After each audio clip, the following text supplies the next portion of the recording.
So they didn't allow me to appeal. They allowed Trump to appeal. But I think they didn't allow me to appeal because they knew I was going to win the appeal.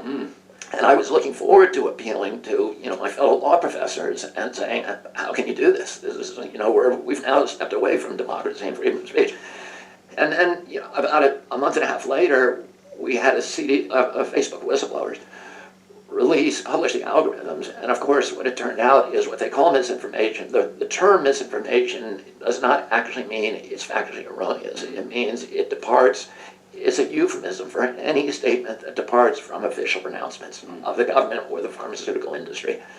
But it has nothing to do with whether or not it's fact-based. It has to do with whether or not it's dissent. So what they're censoring under the rubric of misinformation is just any dissent, anything that disagrees with what Big Pharma or with what the WHO and Bill Gates or what Tony Fauci tells us is truth. So basically, no minority opinions allowed, or even minority discourse against what the party line is. Yeah. And then, but secondly, it seems that because it says it dissents, but it seems like really the characterization is anything that can cause vaccine hesitancy is what we're going to take down, even if it is from government websites, et cetera. If you're organizing information, presenting it, it might hesitate or might create hesitation in somebody from getting vaccinated. That seems to be the common, denominator. The way that they disappear and gaslight individuals who say, I've been injured.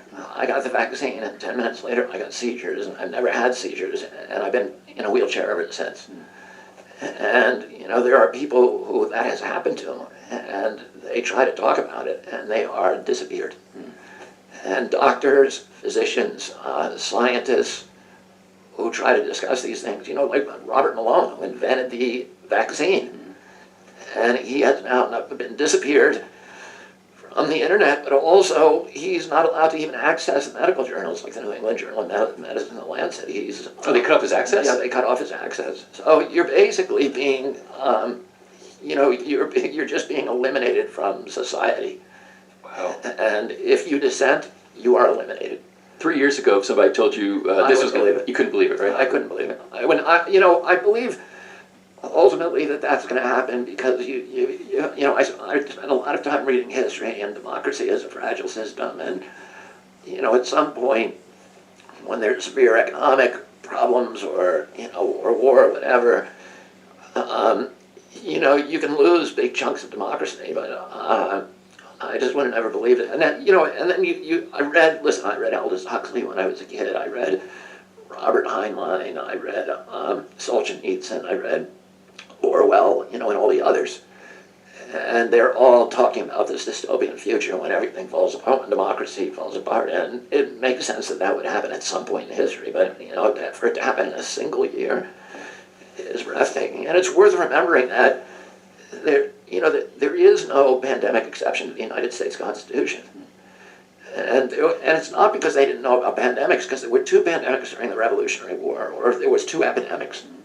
One, there was a smallpox epidemic that literally froze the armies of New England in place for months. And then there was a malaria epidemic in the armies of Virginia, the Western armies.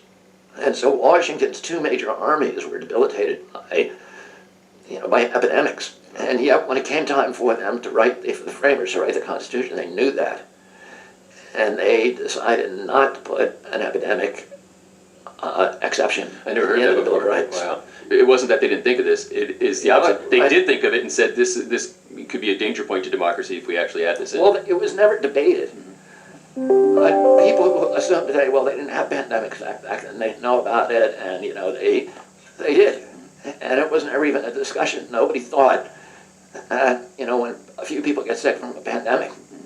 And by the way, the average age of death from this pandemic in most countries is lower or is higher than the average age of death.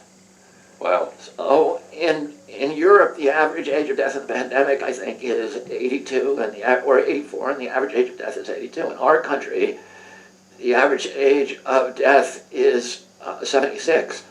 And somebody who is 76 years old, when they were born in the 1940s, 49, the average life expectancy was in the 60s. So they've actually exceeded their life expectancy at birth. There's